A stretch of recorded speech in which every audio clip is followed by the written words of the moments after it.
Hello Transformers fans, my name is Ronan and welcome back to another Transformers figure review. Today, we'll be looking at the infamous, in quotations, Legacy Leader Class Blitzwing, a figure who has gotten a pretty bad reputation from Transformers fans, but is it as bad as some people say? Blitzwing here has seen a lot of backlash from the community, from the design of the tank mode not being completely accurate to the source material of the G1 cartoon, to the jet mode being cluttered and full of kibble. Now, I've seen some figures with some pretty gnarly kibble in their respective modes. I've had this figure since around mid-2023 and I've enjoyed it. The robo mode is great, the tank mode is really fun, and the jet mode is something, I guess. The painting and sculpting on this figure is pretty nice. The deep blue contrasts very nicely with the tan coloring throughout the top half of the robo mode, and the way that the silver paint pops at you even in doll lighting helps give this figure a presence in photos and on your shelf. Even with his yellow head, he looks very menacing. Now with some colors, details and groublings can get lost, but luckily with this figure, I don't believe that this dark blue washes anything out. On the topic of those details, the sculpting on this guy is great. There isn't a surface that doesn't include these visual details that keep your eyes focused on the toy. Articulation on this guy, he has a ball joint at the head, so you can rotate, you can look up about that tie, down a little bit, nothing crazy. Arms don't rotate over here, they rotate on the inside. And so there's a little panel here, flip it open, he can bring his arm out, he can't bring his arm back, he can kind of bring his arm out. But if you untab the joint, you can get a little bit more outward pose. He's got a bend at the elbow, he's got a swivel, that goes all the way around. He's got a wrist swivel too, so that really helps. He's got a waist swivel. These flaps, you can move them up so you can kick up. He kicks back about that far, so not very. Kicks out almost all the way. So leg articulation's okay. He does have a swivel, so you can swivel that 360. Yep. Got a pretty good bend of the knees, nothing ridiculous, but nice, but pretty nice. Got a really good ankle tilt there, but no molding to kind of help stop breaking the illusion. He's got toe down and foot down, mostly due to transformation because his feet become little jets. Other than that, that's really all the posability in the robot mode. Now, accessories. It comes with a sword. Looks really good. You can just peg that into his hand. A nice silver paint on that. Goes really well. 2 identical guns. They look really good. You can peg them into his hands once again.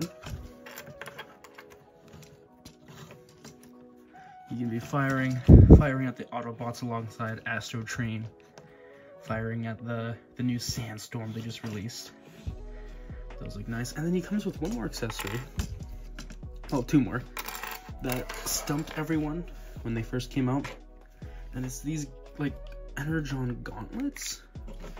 So he can pose with these giant gauntlet hands, which have guns on the front. All those fingers are 5mm ports, so you can like peg guns and stuff in them, but also blast effects. Now, this is where the controversies of the other modes start coming in. The tank mode is really good, except for about 70% of the cockpit sticking out of the front. Is it a huge deal?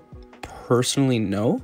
But I've seen some people freak out over it because of how prominent it is. Now, in the G1 cartoon, the cockpit was showing, but not as badly.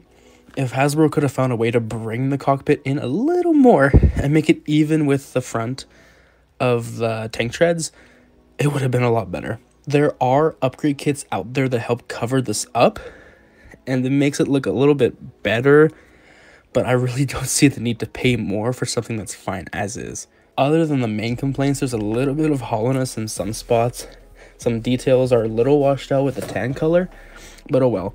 Detail on here looks really nice. I like the paint that they use for the treads. It's almost like a black, but it's more like a gunmetal gray. The details do get a little washed out with how lightly colored this tan is. But oh well, there's that cockpit. Jets on the back. He's got rotation. He's got up and no down. Unless you cheat it.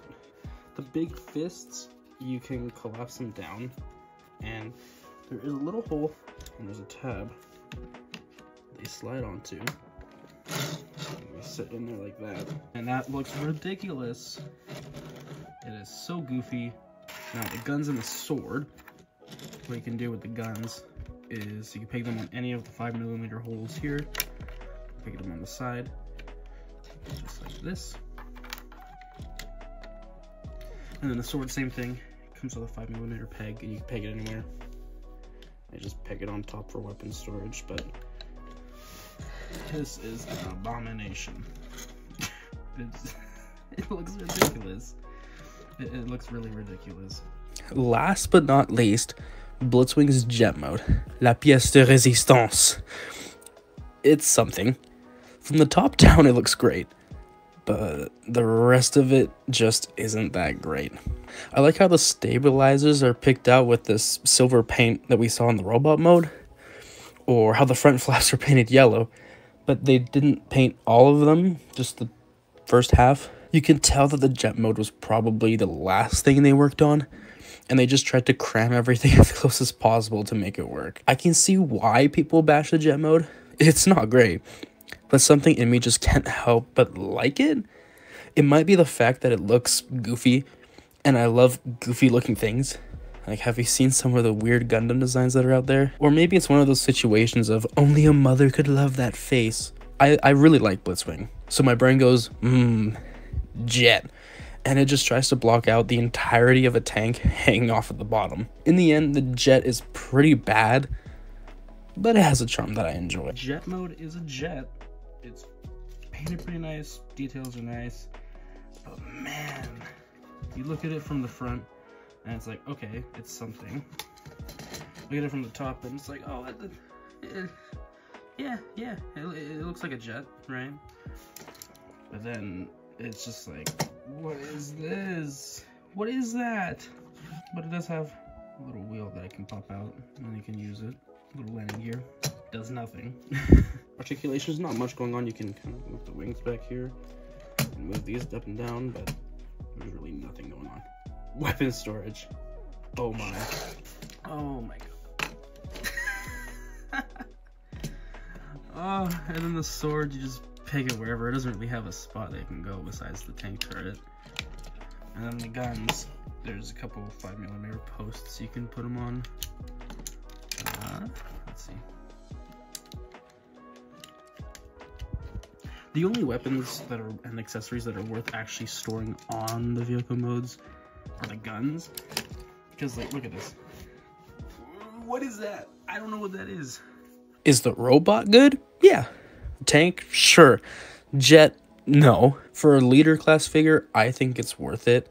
Maybe not for the full $80 Canadian it goes in most places. But if you can find this secondhand or on sale like I did, go for it. It's a nice Blitzwing figure, and it pairs really well with the Siege Astro Train. Now we just have to wait for a good Octane. And I hope that that doesn't take too long, because I really want one. Anyways, thank you all for watching. Consider subscribing and liking the video to help out, and I'll see you in the next video.